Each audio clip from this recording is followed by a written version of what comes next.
John Cena continues to ruin wrestling. Becky Lynch absolutely lost it. Pat McAfee gave all that one can give.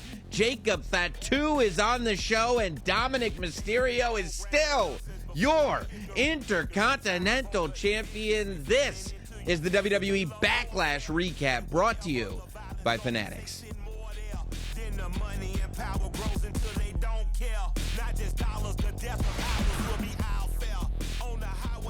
Welcome to the Backlash Recap here as part of the Raw Recap feed.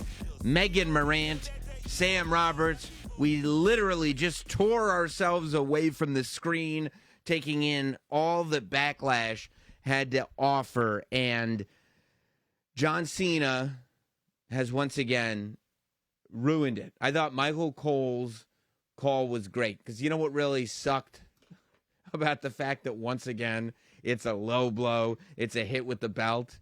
It's that leading up to it, it was so great. To me, it really was kind of paying off on everything that a John Cena Randy Orton match could be. Because there were people, right, that especially after WrestleMania and how everybody felt about that finish, there were plenty of people that were like, oh, well, if John Cena is ruining wrestling, what if they go back to a trick that Randy Orton once pulled, and John Cena just knocks out the referee, and then the match is over in DQ? And I'm like, look. I was worried. You were? Well, it's John Cena and Randy Orton in St. Louis, right? Yeah. I mean, I spent this week watching the John Cena, Randy Orton rivals, catching up on all of the things I missed about the history between these two guys, and I'm like, this is going to be awesome. I heard there are good people on that show. Great people. Peter Rosenberg is on that show. Oh, is it? I didn't notice. Yeah, Peter Rosenberg. Oh, I think.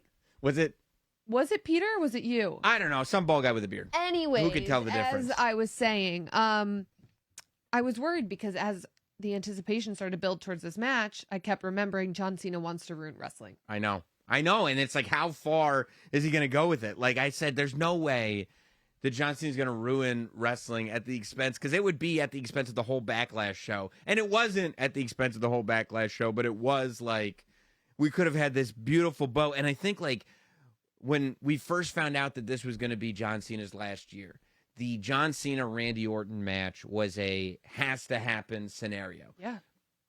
But I think, at least in my world, and generally, I think people kind of agreed with me. Maybe not everybody, but I said, what could be better for a last match and a poetic thing? And they just have this great match, and the better man wins, and they hug and that wasn't what we got. Instead, we got an epic journey, which we'll talk about.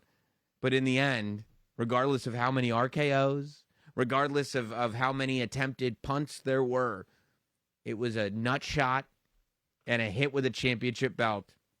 And once again, John Cena leaves with the WWE Championship. It does leave a bit of a bitter taste in your mouth. Oh, yeah. And it hurts. Wow, never mind. So, I thought, before we get into the match, like the closing moments of Backlash and going into the post-show, I really enjoyed watching John Cena leave. Because as John Cena was leaving, he got out of the ring, and it was almost like, because for me, watching it as somebody that, I mean, really clearly remembers John Cena and Randy Orton first arriving on main roster WWE, coming from OVW, and John Cena and Randy Orton having this rivalry that was kind of baked in to who they were. And it wasn't just Randy's the bad guy and John's the good guy, because it was that, but it was also two young guys that were both, I mean, at that point, WWE had been in this position where it had been just massive stars piled on top of each other. Rock, Austin, Foley, Undertaker, Shawn, Hunter. They were all there. And then all of a sudden, it was up for the taking. And you had John Cena and Randy Orton, whether they were fighting each other or not, both trying to be that guy that took it. And I think you pointed this out in the episode of Rivals. Hey. It might have been Peter Rosenberg, but I think it was probably me. I think it was you. You said that these guys pretty much had a similar path, and they were on the rise together, and people didn't realize it until their paths crossed. Right. Because it was so, the paths looked so different. Yes. But it was just two different ways to go to the exact same destination. Mm-hmm. And I mean, I think John Cena is the one that hit the destination, right? In terms of he's kind of who the era is defined by. He's the one that has hit 17 championship wins. But for me, the match that we saw lived up to that. And like I said, I was kind of thinking about all of that as I was watching the match. But then when John Cena got down and was on the floor of the arena outside of the ring and looking at the championship, his face, like, he looked for a moment, it seemed like he shook it off, but he looked broken. Mm-hmm. He looked exhausted. He looked like he was questioning. It was almost this moment where he realized, like, not right now, because John Cena is this bad guy right now. And he would tell you, no, I'm not a bad guy. I'm just telling you he's a bad guy. But it was almost like for a second he realized, like, this is it. I'm not going to be in St. Louis wrestling again. I'm not, probably, I would imagine, unless it happens within the next, 7 months, I'm not going to be wrestling Randy Orton again. And this is kind of how it ends. And you wonder if he's starting to have a little bit of that buyer's remorse, if he's starting to realize that we're not the only ones affected by that clock going down, that John is realizing that that clock is going down. And every day that he spends trying to make our lives, the fans' lives, miserable, is almost like this other little tick that's being ticked off of his legacy. Yeah, a little part of him. Yeah, I mean, look. Maybe I'm looking too much into it, but that's how I took it. There was a moment on his face. It said to me, "Is this really the way that I'm saying goodbye to all these?" For a moment, no, I agree. Just a moment. Is this really the way that I'm closing the chapter with Randy Orton? Is this really the way that I'm closing the book on St. Louis? I don't know. Right, I agree with that. All of his actions show us that he's not remorseful whatsoever. Wow. But the look on his face, right? And sometimes it's those moments. Otherwise, it's easy to convince yourself that something's right, but sometimes the bigger picture hits you. I don't know, and it'll be very interesting to see, because he was also talking about competition and needing, and he got the mic after his match and needing competition, and it is a question, right? If he's in a position where he's not one for rematches, it's like you came back, you won the Chamber. You beat Cody Rhodes. Mm-hmm. You beat Randy Orton. It's almost like, okay, you've decided to start at the top and you're taking out the best. And if it's not about how you do it, it's just about the W or the L. He's got W's over like the two top guys. Yeah. There's that list of who is realistic to be in there with him is getting smaller and smaller. So the match, from the beginning, I thought Cena going for the handshake, and it was almost like, okay, are we putting character work aside? Are we putting the immediate aside and just going like, yeah, it is Randy and John one more time. They should shake hands. I thought that's what was happening. But who would have thought in their last match, Randy's the one who trusts John for the handshake, and John's the one who shoves his thumb in Randy Orton's eye. Talk about the roles being reversed. I don't think that would have even come up in the Magic 8 Ball when you were asking it questions. But we start with John Cena's thumb in Randy Orton's eye. I thought that I don't know that I've ever seen a series of Yabu reverse chinlocks, but just watching the two of them go reverse chinlock, yeah, reverse chinlock, boo, reverse chinlock, yeah. That was amazing. And we got this great back and forth. We got this great Randy Cena match, and it was a match that really built. It did, and it you feel throughout. The anticipation continued to grow throughout. It was like a good 3-act story. Yeah, and you can find, like, I always like watching a movie and going like, oh, I felt that was the transition into Act 2. Yes, and when I watched this, to me, the transition into the next act was John Cena hitting the attitude adjustment, but Randy Orton bringing him down with the RKO at the same time. That was when it was like, okay, we've reached a different place in this match. Now both finishes hit at the exact same time. They're both laid out. And where do we go from here? And when you saw it, you said, I want more RKOs. And that's exactly what we got in Act 2. The RKOs kept on coming. Right. So that's when chicanery is afoot, because the ref goes down. John Patton. I mean, he can't stay on his feet to save his life. Poor guy. I mean, Cody Rhodes would still be our champion if he could figure it out. Was he the referee at WrestleMania too? Yes. Oh, come on. Come on. I know. Guy needs a break. Right? Give him a break. Just a break. Is Cena paying him off? What's going on? I hope not, because he keeps getting hit in the head by John Cena. No money is worth that. So he goes down, gets back up, goes down again, this time hits his head on the stairs. Ouch. John Cena goes through part of the announce table, looked like half. Randy Orton finds a folding table And under the we're ring. very happy with this because the great people of St. Louis did not chant "We want tables" during this match. Thank God. They did during the show, but not during this match. Don't chant, "We want tables." Like, we'll get the tables when it's appropriate time for tables. Everybody knows it's a given that we want tables. And we know that.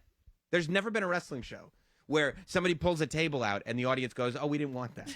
That's never happened. It never will happen. It's an exciting thing to see. It's the top piece of furniture as far as wrestling is concerned. "Oh, I didn't want a table." Has never been said out of a wrestling fan's mouth. We got it. You want tables. Everybody knows. They'll come when they come. So, and one arrived. From under the ring, table comes out, and seeing not only Cena go through the table, but Randy hitting that attitude adjustment on John Cena, going through the table, thought was great. They get back in the ring. Randy, I think he hit an RKO, and I love, Charles Robinson has one of the all-time referee runs.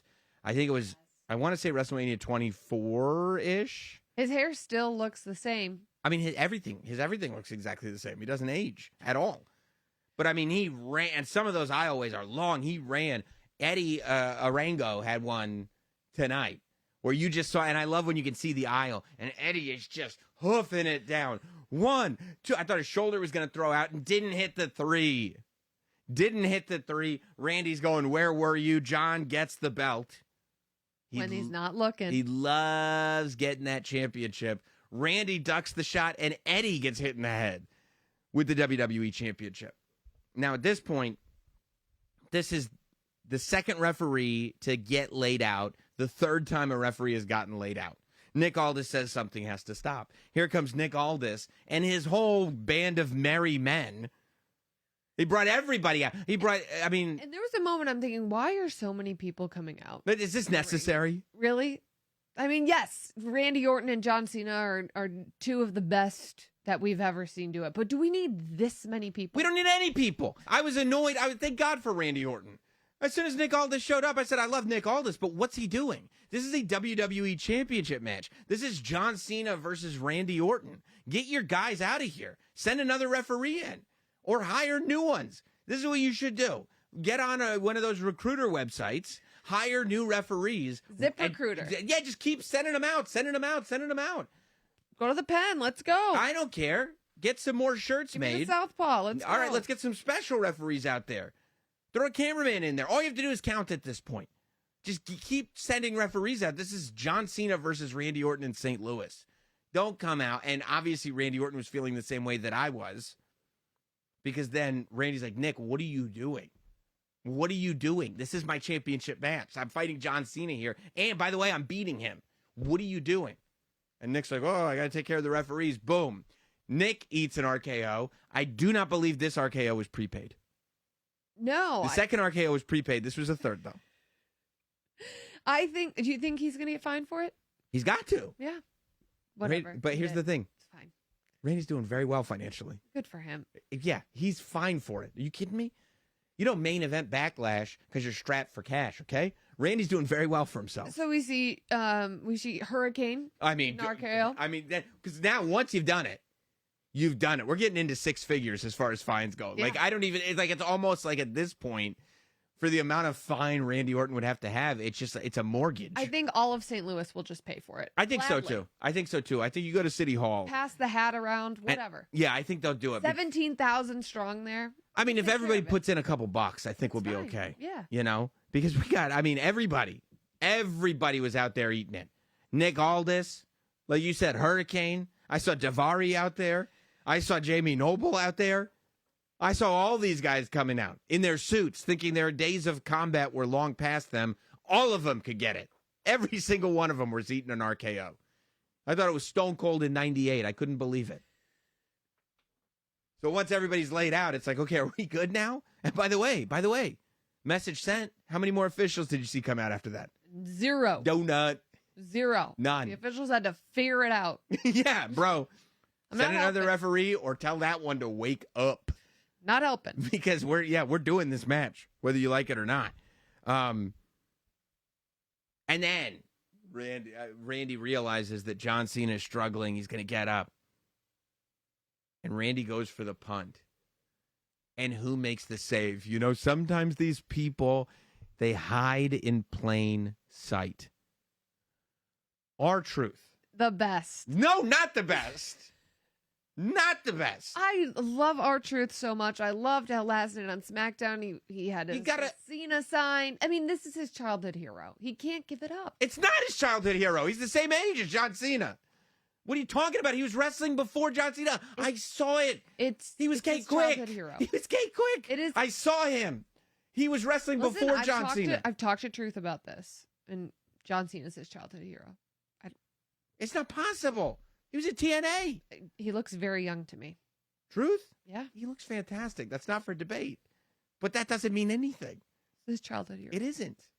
It's not even my childhood hero. Ask Too old. Truth. It's his childhood hero. Okay, well, and he was says willing so. to eat an RKO for his childhood hero. Would you eat an RKO for your childhood hero? Who was your childhood hero? Michelangelo from the Ninja Turtles. And would you eat an RKO for Michelangelo? Yeah, Mike's a party All right, dude. that's what we saw R-Truth He's a party do tonight. dude. Yeah, but mine was actually true. R-Truth. Questioning R-Truth. I mean, who would have thought? R-Truth, who for weeks on SmackDown has been sitting there going like, yeah, that's my guy. That's my guy. It's like we all thought, and that's the thing about Truth. We all think he's just messing around. We all think it's just a goof. We don't take it seriously, and then boom. This is what happens when you don't take things seriously. It blows up in your face. We go, oh, Truth is being Truth. You know, Jimmy Uso is there to take care of it and tell him he's a fool. Everything's fine. Good. He doesn't know where he's at. He doesn't know how to get to St. Louis. R-Truth, it's the one city he's actually gotten right in his whole career. Truth interfered in the main event of Backlash, and for my money, cost Randy Orton the WWE Championship. You can have fun with your little conspiracy theory about childhood heroes or whatever nonsense is coming out. Conspiracy theory. Cool. Well, it's not going to be a conspiracy theory either when R-Truth is eating RKOs because he just cost the Viper the WWE Championship. Does that sound smart? Does that sound like a good plan? I think if you ask Truth, Okay. I don't want to speak for him, but I think he would say it was worth it to defend John Cena's honor. Yeah, because he says crazy stuff that doesn't make any sense. Yeah, but sometimes he ends up in high places like the Judgment Day. So maybe he does know what he's talking about. He ends up in the main event of Backlash. I don't know. Truth always has a plan. It's convoluted and confusing to all of us, including him. Yeah. But I think there's a plan. Well, he ate an RKO for his plan. Good for him. Good for him. I hope he enjoyed the taste. But while R-Truth acts as the distraction, eats the RKO, that's when Cena gets the low blow. Cena nails Randy Orton with the WWE Championship. And then Chad Patton finally, miraculously, Arises. somebody threw water on him. He wakes up, crawls his way into the ring, like that girl from The Ring getting out of the well. And Cena, which, by the way, it was a great cover by Cena, had both legs hooked, the arm over the shoulders. Cena is in this really interesting position where it's just like, it doesn't matter. I just need to leave with the title. And that's what he did in St. Louis at Backlash, as fans were like, what? And anybody wondering, oh, are fans really going to boo John Cena? Oh, yeah. Yeah, put him against Randy Orton in St. Louis and see what kind of sounds people make. Yeah, I mean, I'm interested to see what's next for Cena. I'm interested to see where his head's at. I'm interested to see how he feels about a cheap victory. I'm interested to see how he feels after that match. You know what I mean? Like that was a terrific match with an ending that left a bad taste in your mouth. Well, the bad guy won. I like when the good guys win. What can I tell you? You know? Same here. That said, you can get your hands on all kinds of winners merch right now at WWE Shop. Fanatics is making it all possible. You saw the gear, the St. Louis gear, Yeah, it was that awesome. John Cena was rocking. He was rocking Dayton, Ohio gear the night before, saying goodbye to all these cities. You're able to get all that gear if you want to just be a part of this history. As John Cena says goodbye city to city, you can get it all right now at WWE Shop, as well as the various merchandise from the winners, the Jacob Fatu merchandise that's out there, the Tribal Wolf collection, autographed United States Championship replica title. I mean, who doesn't want that signed by Jacob Fatu? I would wear it around my neck everywhere I go. Who would have thought? Head to WWE Shop, get on Fanatics, get that merch from all of your favorite superstars, but specifically the winners tonight at Backlash. And there was one specific winner that I said, I predict he will win. I very much want, well, there were a couple. I very much want him to win, but this is the person, and I don't know if we can get him, but this is the person who I would like to have on the Backlash Recap podcast. And Megan, I got good news. What's that? We got him. Let's go.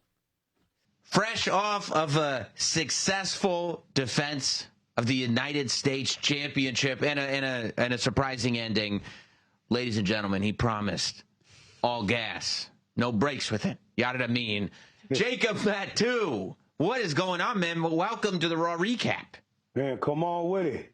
Come on with it. You know what I mean? I do. And I'll tell you what makes me happy, man, is like as somebody who has followed your career, as long as I followed your career and throughout all this bloodline stuff that was going on and you being all over the place wrestling, everywhere except for WWE, and building and building and building, to watch you walk into St. Louis and having the entire arena chanting Fatu, Fatu, after all the hours, days, weeks, months, years that you put in, and realizing that not only have you made it to WWE, but you have done the thing that is so difficult, which is connect with the audience like that in a WWE ring. When you're experiencing that moment, what is that like for you?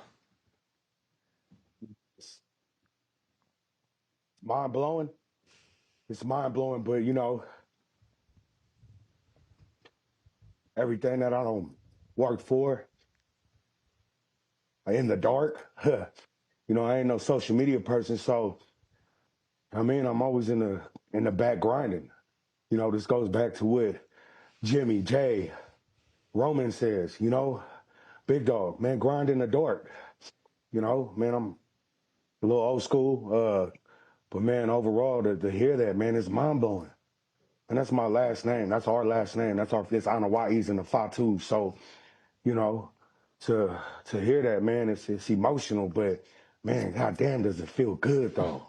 Yeah. You know what I mean? I do. I do. I mean, it's got to. But at the same time, you can't crack a smile when you're out there. You can't let that hit you when you because listen, if you're half smiling because you're appreciating the adulation, but you're licking the United States Championship, it's not going to have the same effect. For the ferociousness, the ferocity that you have has to maintain. How do you stay in that moment without going outside to realize what's really going on? Man, I say this all the time, you know, thank God for the talent that I have. I wouldn't be here if it weren't for God and, you know, my family and my wife. But, man, it's go time. Like, I don't just wrestle just to wrestle.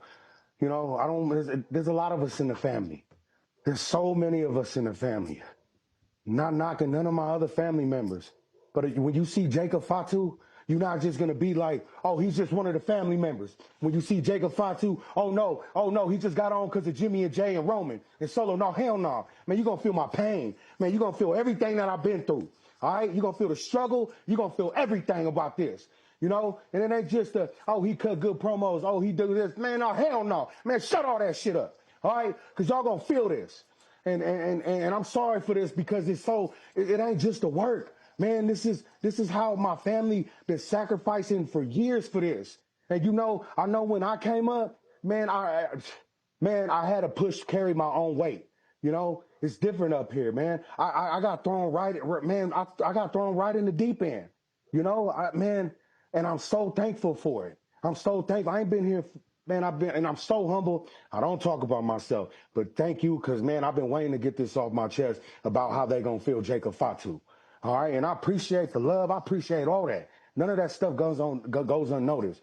But, man, I want to be noted. I want to be known for not just to be the cousin. Man, when you bring up my name, you're going to, okay, yeah, we know who Uso is. You know, we know his story. And you know what? That ain't even just my story. Man, there's a lot of young cats out there that hope that you know, I could play a big part in their lives. Like, it doesn't matter. It don't matter how you start, man. It's how you finish. You know what I mean? Yes. What does that mean? Absolutely. And Megan, you remember the first time. Exactly. I was just going to bring this up. Bring it up. Because when Solo was forming his version of the Bloodline, there were rumors out there on the internet that Jacob Fatu is coming. Now, Sam here, he's followed your career for quite some time, but I was not as familiar with Jacob Fatu. So every time a Tongan or a new Samoan appeared on the TV screen, I would either look directly at Sam and say, is that Jacob Fatu? Or if we were not together, I would text him and say, is that Jacob Fatu? And he continuously told me, when you see Jacob Fatu, you will know. And the first time I saw you on my screen, I texted Sam all caps, Fatu. But he was absolutely right. And I did know exactly who you were. No one had to say that's Jacob Fatu. And I think the entire audience felt the exact same way, no matter how familiar they were with your career. What did that feel like for you to connect? Man, just you know, this is something that I'm, you know, teaching my children as well. You know, I mean, just be yourself.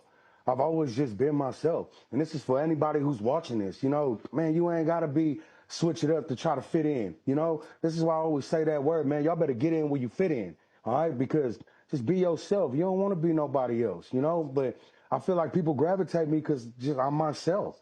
You know, I don't walk around here with my glasses on or, you know, hey, what's going on? Being a man, none of that, you know, because, man, I feel like I ain't even started yet. I mean, very grateful. Don't get it twisted. Don't get it wrong. But, man, for me to connect with them, just with everybody, period. And, you know, man, I'm not even just talking about the crowd. I'm talking about just everybody here when we come to work, you know. And shout out to the people who does the backstage. Shout out to the people who sets up the ring. Shout out to the catering, you know, man, shout out to all the writers. Shout out to all the whole team. You know, it's all a team thing over here. So when you talk about connect, man, it's really just me being myself, not only even out there, but also in the back as well, you know. So therefore, I'm not sure if I answer your question, but be yourself. You know what I mean? You know what I mean? So when you walk out with the United States title around your neck and we see your entrance, which is just phenomenal, by the way, I was going to ask where you came up with that, but is that just you?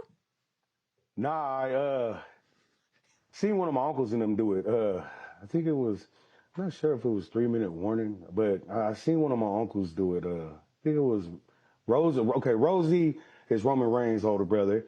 And matter of fact, I think you had my Uncle Rosie's action figure somewhere in the back. 100%. Okay. I told you I'd really be watching your show, man. I was keeping game back there. I appreciate that.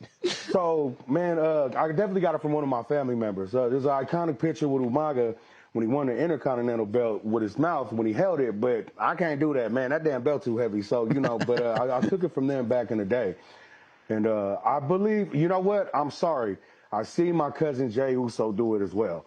And, you know, once again, just my trainer Gangrel said this. What's new has been, you know, or what's new has been forgotten. You know, so, man, I'm just doing everything you see me doing. I'm just taking a little bit of something from my family and just adding it, you know, just giving myself that own little flavor. But definitely seen Jey Uso do it. Yeah, Jimmy and Jay, this when they, I mean, have both of the SmackDown and Raw belts.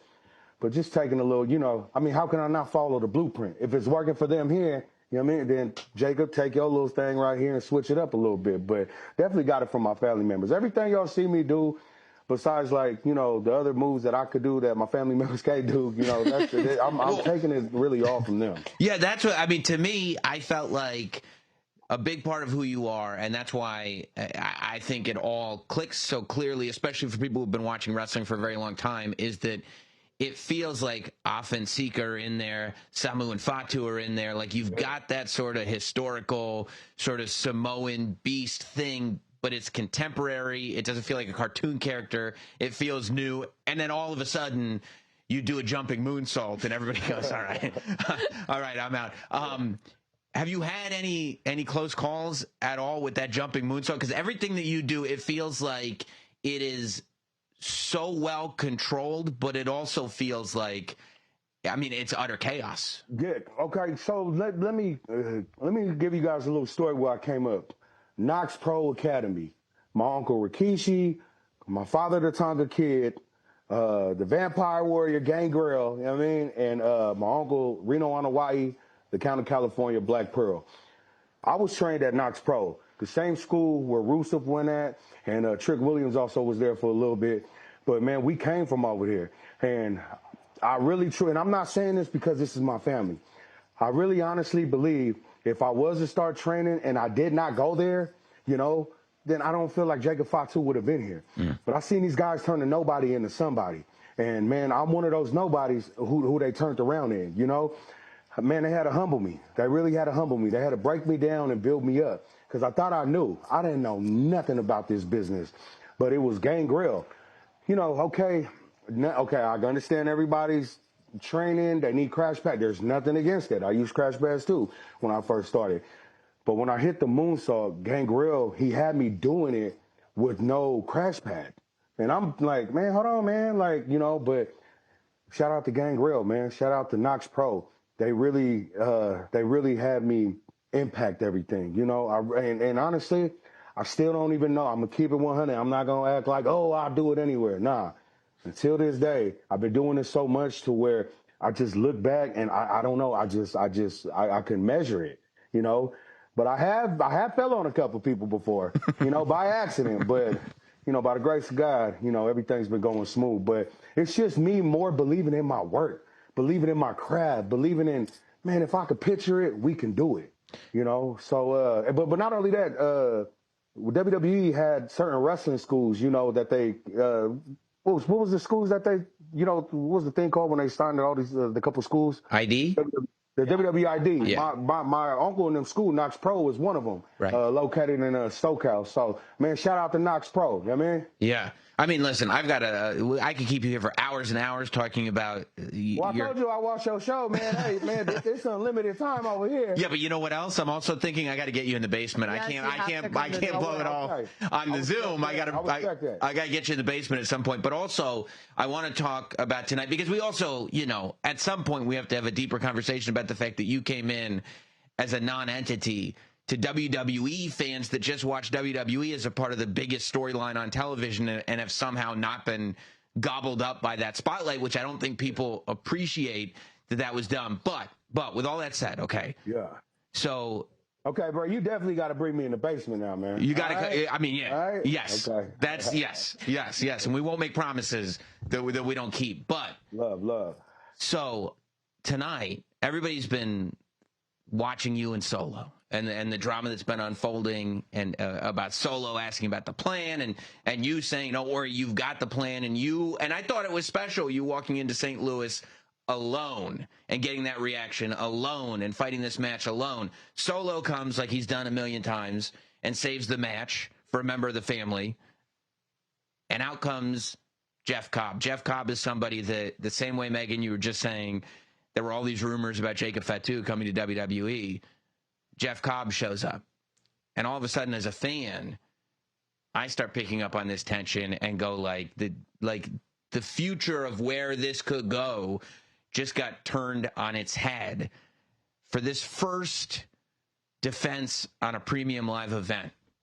That it starts with you on your own, but it ends with Solo and this new entity, again, to the WWE universe that maybe you clearly weren't counting on. Where does that leave you in the immediate? Man, Sam, I know we've been doing this interview and it's been great. But man, I'm gonna keep it 100. I don't even want to speak on that. I don't want to speak on none of that. I don't want to speak on the last couple seconds. Because honestly, I could tell you I don't know. And I appreciate you having me, but I don't want to speak on none of that. I can't tell you. And I can't tell you if I don't know anything. And if I don't know it, I can't speak on it. I mean, that's just coming from me, man. Out of respect, though. But I appreciate it. And you do strike me as the type that maybe doesn't love when something's involving you. You strike me as the type that might not appreciate you not knowing what's happening as it concerns. I mean, man, the whole world seemed to look on my face. I mean, the whole world. I ain't frustrated about it, but I just can't speak on. I can't tell you nothing about it. I mean, because it's just a little different. I mean, so obviously, I still feel like they better get in where they fit in at the end of the day. You know, I can't call it. I mean, everybody just gonna have to just stay tuned and see what's popping, because, you know, for something like that just to pop up out of nowhere, to me, to Jacob, who's been nothing but loyal. I mean, it's a little upsetting though. But overall, I can't. I don't want to speak about it though, and I'm not knowing. You know, like I said, they better get in where they fit in at the end of the day. I mean, so that's it, man. I mean, yeah. Well, we appreciate it, Jacob. You taking time out on a busy night. A night that you leave St. Louis still the United States champion. Is there anything right now, right? You've had your WrestleMania moment. You won that championship at WrestleMania. That sort of, here it is. It's time for the rise. And I've been talking about it everywhere. That to me, everything post-WrestleMania has felt like, okay, it's time. We've seen it. We've heard it. It's time to move with the Jacob Fatu thing that everybody sees as a possibility. You walk out of St. Louis champion. Is there any sort of vision that you have for what's next and where this goes as far as you and your business is concerned? Man, like I said earlier, I'm just playing my position. You know, I never try to step out. I never try to do too much. Man, I've been just playing my position my whole life. But overall, let's not forget who I was in the ring with, you know? Man, these men had made a name for themselves. These men had been in WWE way longer than me, crushing stuff. Man, just, you know what I mean? So I feel like I stepped up my game. I feel like being in the ring with those men today, you know, with LA, with Drew, with Priest, you know, really helped elevate me, really helped me, you know, build my confidence. You know what I'm saying? So I'm not going to sit over here and act like, okay, I just dog walk them, I mean, and double back, you know? I mean, I got to give credit when credit's due, you know? And at the end of the day, man, that's probably one of the best bangers that I had so far, you know? So, man, everybody here, you know, I never look at nobody like, oh, he's a mid-carder, oh, he's a main eventer. Nah, obviously we all signed here at the same company, you know what I mean? So whoever want it, come on and come get it. But what's for next for me, man, I've just been playing my position. I didn't come here on my debut and say, oh, I'm coming for this. You know, it just happened organically. And, you know, my whole life has just been happening organically. You know, just going with the flow, but also just playing my position, never trying to overstep, never trying to override anything. So, man, if I'm going to tell you straight up, man, I'm excited for what we got going on. And I can't wait, you know. And it's more now, especially after tonight, you know, with that pop-up, that surprise pop-up. And, man, who knows where the hell we going, you know? Yeah. Well, thank you, man. I appreciate it. Like I said, the next time it'll be in person for sure. And, yeah, man, it is awesome watching you. So thank you and keep it going. I have my action figure back there, man. You know it. You know it. Absolutely. Jacob, thank you so much. I love your jacket too, Ms. Megan. I love your jacket. I love and respect. Y'all have a good one. All right. Thank you, man. All right. I mean, the best. Fatu. So good. Listen, that was a big moment. First of all, I've got to say, and I would say this, I would ask Drew McIntyre and Damian Priest to their face.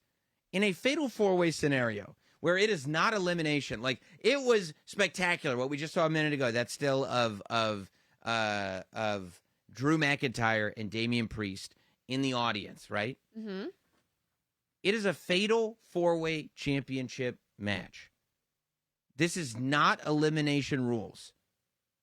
You've got you can't just be working on getting the cover or hurting somebody. You also have to stop anybody else from getting covers. I get that, you're mad at Drew McIntyre. You want to hit him with the South of Heaven. And I loved seeing it as a fan. I loved it. Just strategically, maybe not the smartest move. Get to ringside. Stop people because now, right? Because at the beginning of the match, what's Wade Barrett pointing out? That everybody in this match has a better chance of winning the United States Championship because they don't have to pin the Samoan Werewolf. They can pin anybody else. But then we go back to ringside, and I'm going, wow, Damian Priest and Drew McIntyre took themselves out of the match in an incredibly spectacular way. And now LA Knight is stuck in a position where, oh, yeah, you do have to pin the Samoan Werewolf if you want to get it. But if you want to get in where you fit in. But I'm very. You're so excited. Wow, now I want to talk of like Jacob, But who doesn't? he's so cool. For me, it's like when I try to do the Penta walk. What does my kid say? He said that, Dad, that's so cringe. When you do it specifically. I think Yes. it's the same when I try Well, to talk because like then he did the penta walk, and I was like, "Are you doing the penta walk?" He said, "It's only cringe when my dad does it." And that's not. And you didn't argue. No, I didn't. I think it's probably the same when I talk like Jacob Fatu. So Jacob's on the table, like we were just talking to him about, and and Solo comes out and saves him. But the surprise was somebody who again has been in the rumor mills. This guy Jeff Cobb, who I know from wrestling in like Pro Wrestling Guerrilla in New Japan, like he's been all over the place, and became a free agent.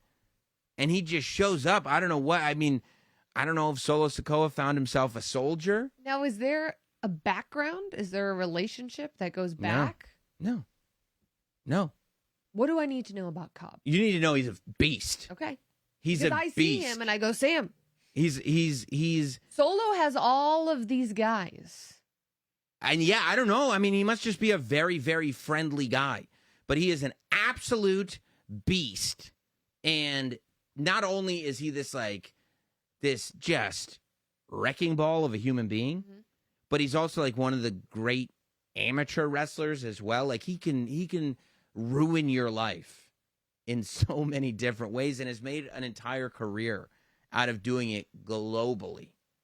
But what I saw, right, if I went to you, right, and I was like, no, Megan, this is my podcast, my plan. You just follow me. Don't you worry about it. You get in where you fit in because I'm going to do it on my own. And you were like, okay, Sam, no problem. And then you're like, hey, we just help with your podcast. By the way, here's my other co-host. I'd be like, what? You see what I'm saying? And that's what I felt from Jacob. He's like, wait a second.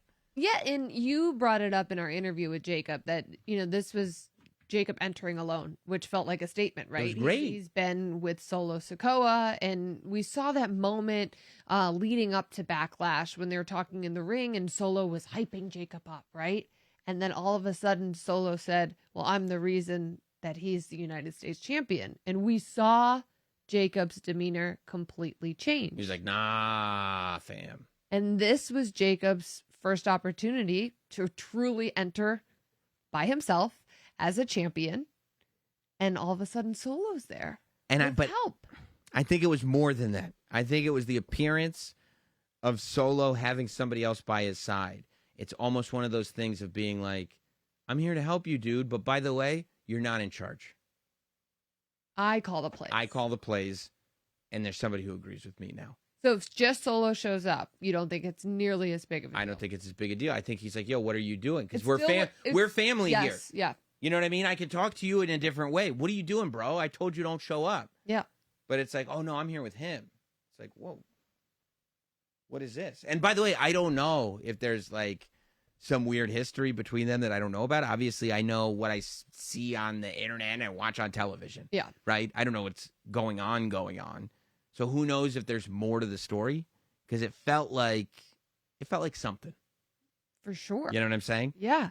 But it shouldn't take away from the fact that we have a reigning United States champion in Jacob Fatu. And I think the fact that he was on the post-show press conference, the fact that he was on the Backlash Recap podcast goes more into what I've been saying about this being that time that WWE is going, let's put the focus on this guy. And I was talking to some people who listen to Not Sam Wrestling, and one of them was in the audience.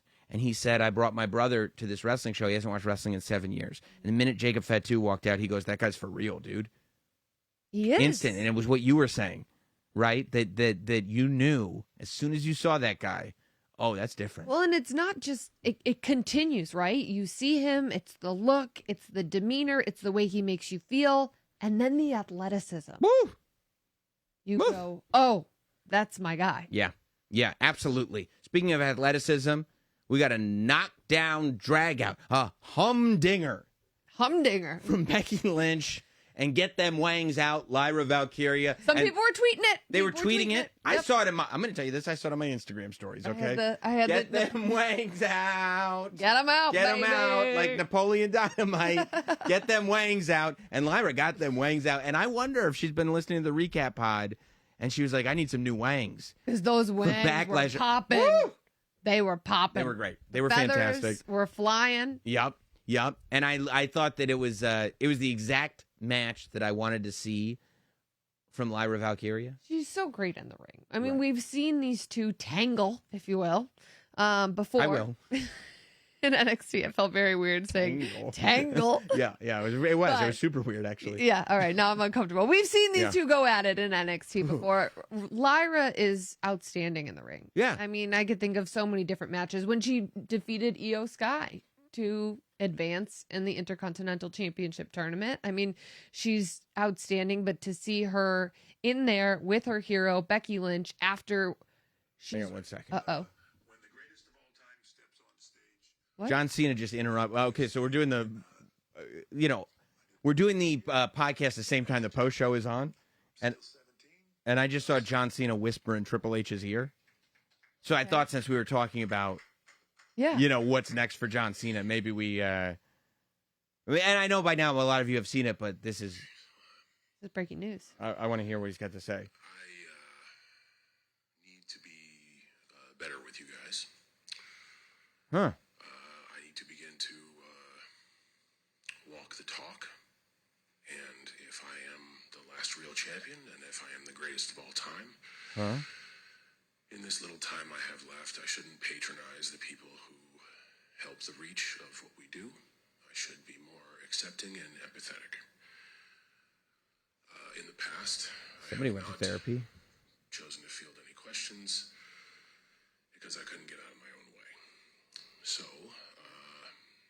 I'm going to try to take a step in the right direction. What is I this? want to thank you all for being here. We have a pretty intimate group, so I want to make sure everyone gets the time that they have earned. I would now like to open the floor and field all questions. All? So please, Well, let's we'll take the first see. question. I don't believe him. Mona Nawaz at the One Mona. Congratulations on retaining your belt. It's a championship. Elaborate on Not a being belt. Time No. now. The So title. tell us a little Yeah. bit about your feelings about your match Oh, against it's Randy toy. Orton, and if you guys shared any words just off screen behind the scenes after your match. Okay, getting juicy. You've got to be kidding me. It's truth. Hey, congratulations, man. You got to be kidding me. Proud of you. I never gave up. This is our truth just interrupted John Cena at the post show. You know what I'm talking about? You know what I'm saying, dog? I'm so proud of you. Even if people say you suck and can't wrestle. Oh, he didn't like that. Uh-oh. Okay, he's standing up. Is he gonna leave? Ron, Ron, you going by his that gun? was over the line. You say one more thing, and I promise there'll be repercussions. No. Whoa! See, I told you. He deserves this. But I just want to tell you.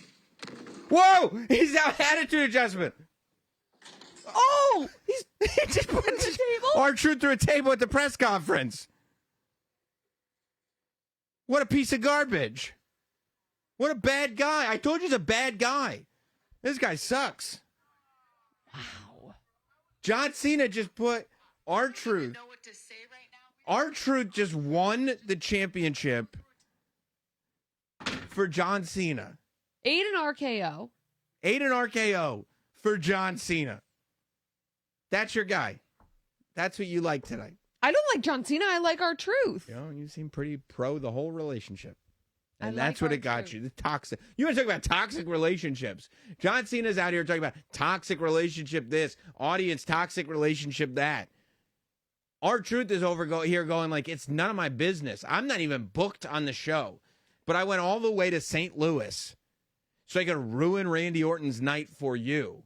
And then I came out here to tell you that I like you, even though they say you suck and you can't wrestle.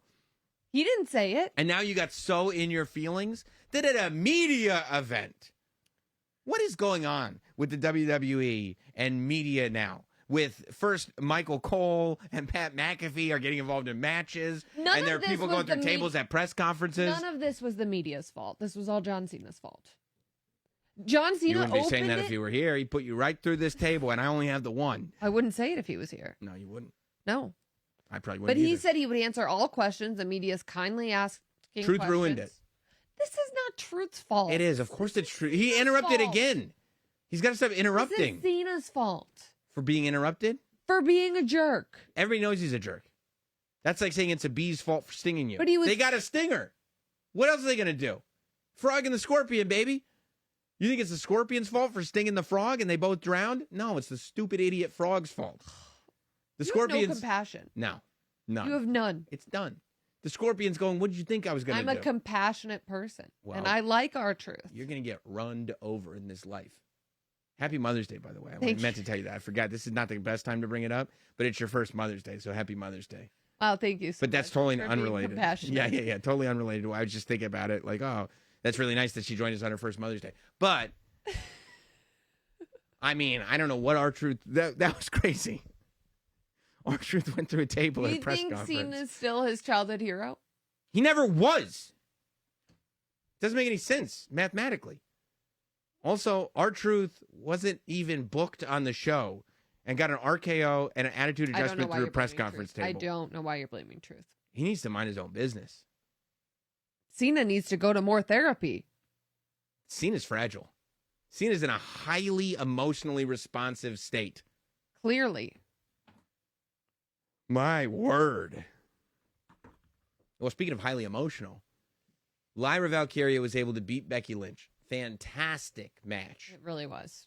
Lyra called her spot, knew exactly where she was.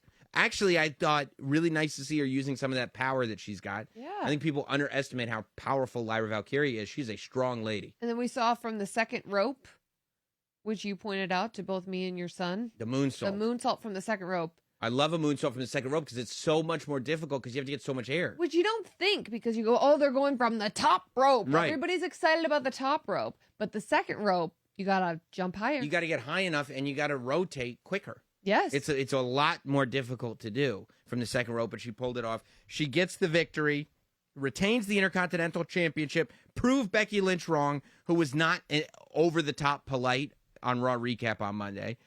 And, of course, Becky gets highly emotional and starts wrenching back on the arm of Lyra Valkyria after maybe she just broke her nose. Now, I kind of thought that if Lyra was able to beat Becky, that it may be this passing of the torch moment, right? Because these two women both have similar backgrounds. And after we talked with Becky at WrestleMania. You're still stuck on that.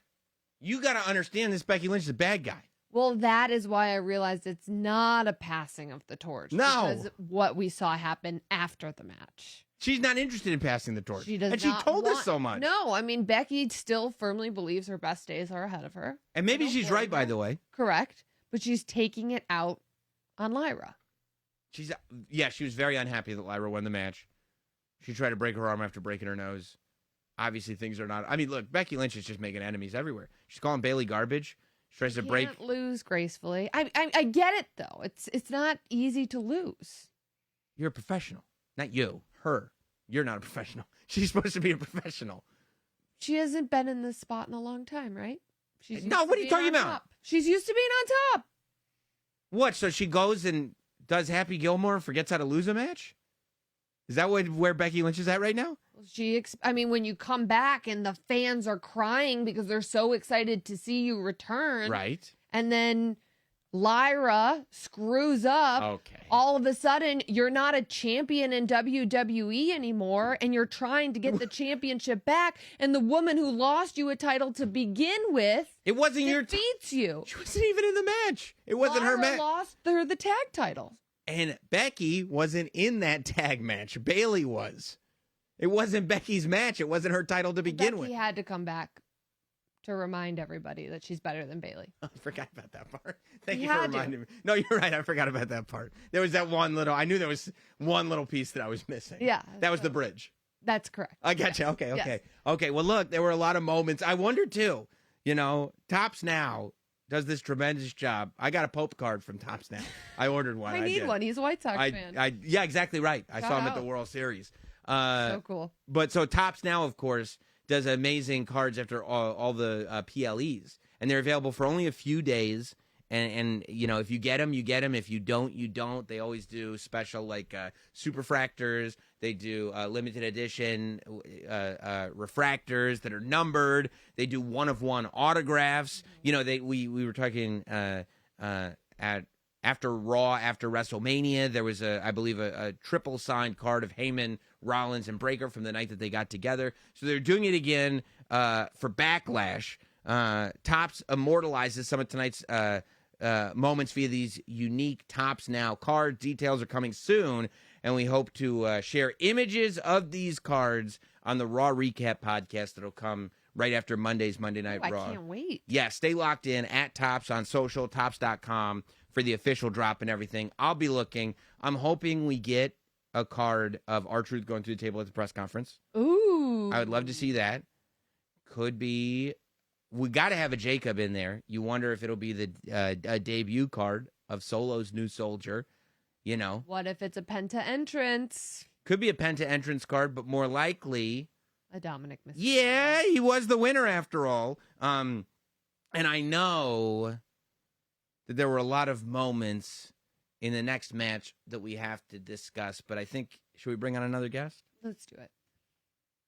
Megan, we have so much to talk about with Pat McAfee and with Gunther and the whole situation, but we thought who better to talk about from the world of pro wrestling as well as pro wrestling broadcasting than our best friend. I would say our best friend of the show. Best friend of the show. Big E is back on the recap. E, how are you, man? On the scene in St. Louis. Looking fresh. I'm good. Well, you're too sweet. You're too kind. I am well. Look, I'm a bit shocked by what I saw. Not shocked that Gunther won, but shocked seeing Pat go toe-to-toe. I don't know how you guys feel about this, but I was taken aback. Well, you said you wanted Pat to get stretchered out, so I was going to ask you, are you disappointed? He was walking. You said that. You did say that. I did not. You said that. I didn't say that. You said that.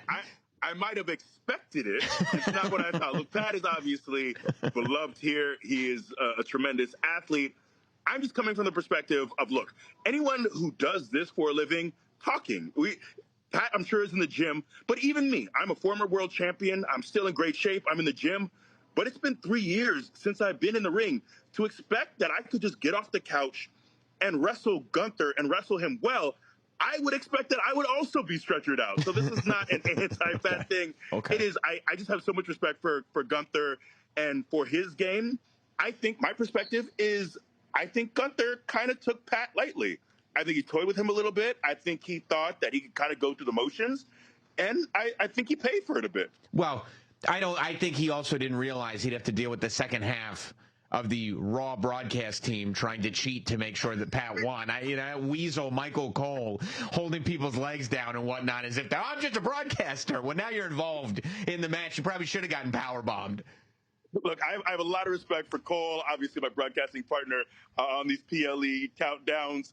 I don't know if I'd refer to him as a weasel, but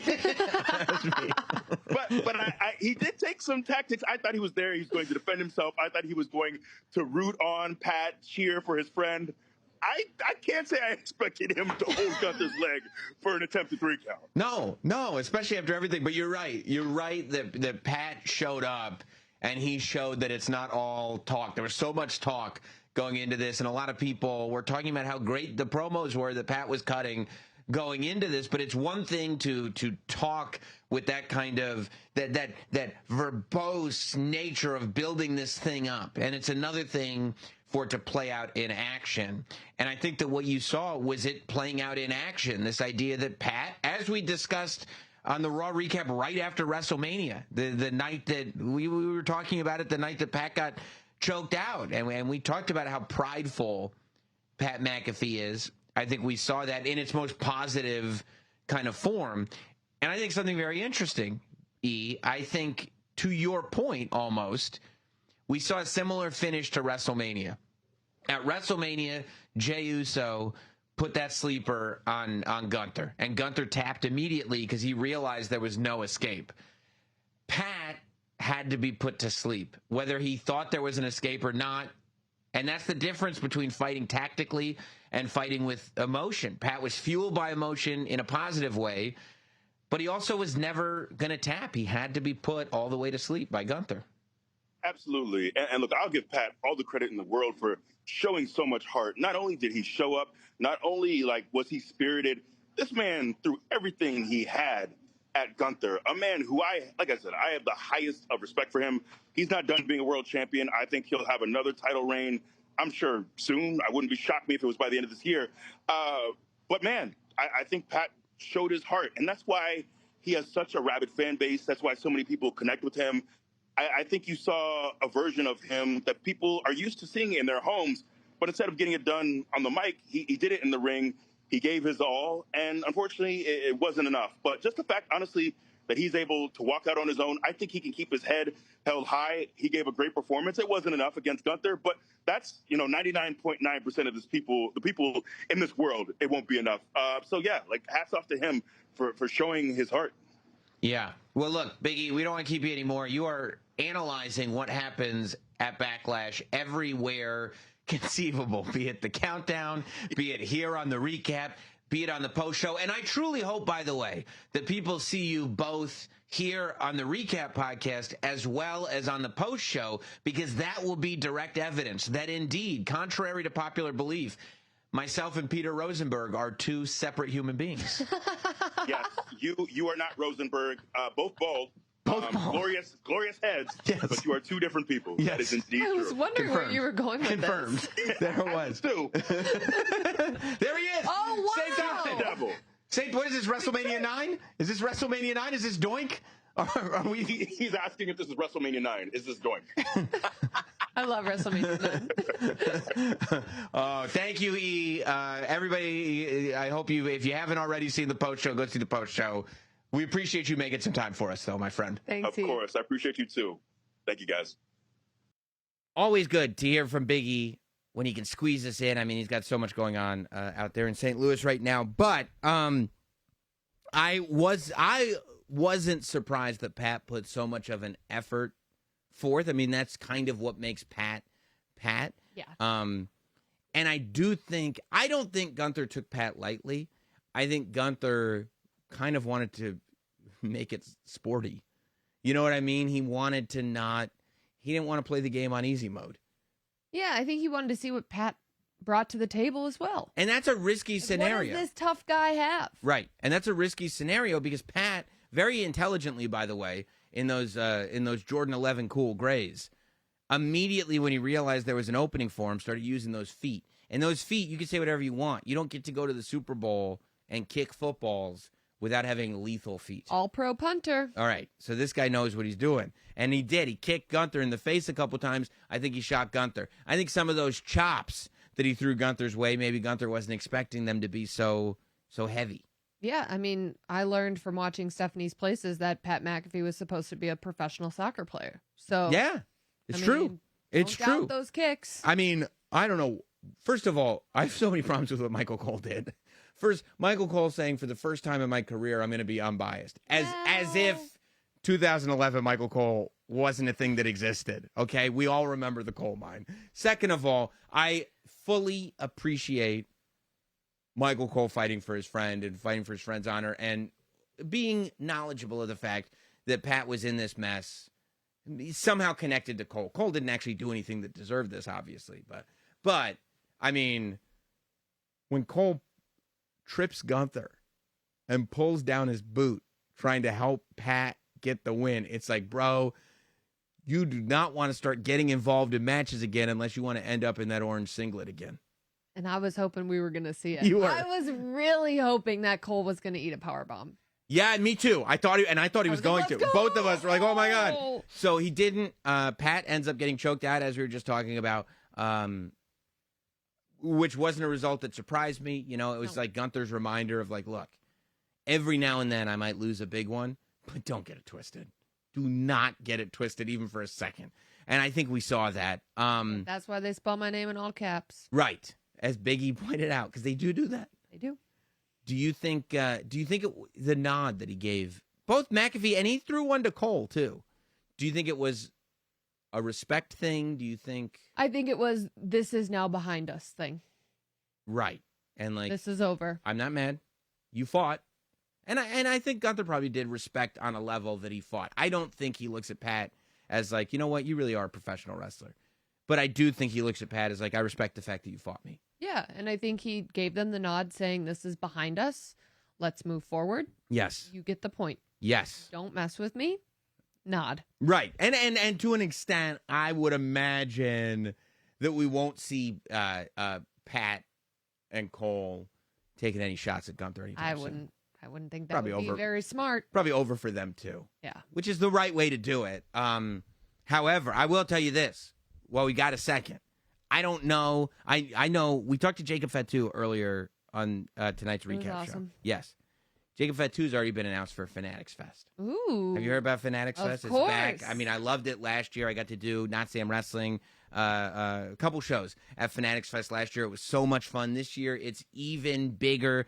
It's going to be in New York City this summer, Friday, June 20th to Sunday, June 22nd. It's at the Jacob Javits Center. You can grab your tickets now at fanaticsfest.com and follow along on social for all the latest updates and surprises. I'm talking about epic meet and greets, photo ops, autograph sessions. There's immersive WWE activations that you've got to see to believe. Last year, they had the big create your own entrance that you maybe have seen in WWE World as well. WWE took over Fanatics Fest last year, and it's going to be even bigger this year. Absolutely. We're talking about they're going to have live podcasts. They're going to have panels, WWE legends, rising stars, collectible zones. I mean, if you guys have been watching on Fanatics Live, the boxes I've been breaking, if you've been seeing Triple H and me ripping packs, like the amount of collectibles and live box breaking that happens there, it's really, really amazing. It's just so much fun. There's something for everybody.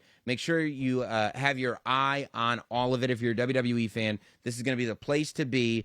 Fanatics Fest, Javits Center, New York City, Friday, June 20th to Sunday, June 22nd, fanaticsfest.com for tickets. And, yeah, I'm not 100% sure, but I know two people that would have big lines at Fanatics Fest.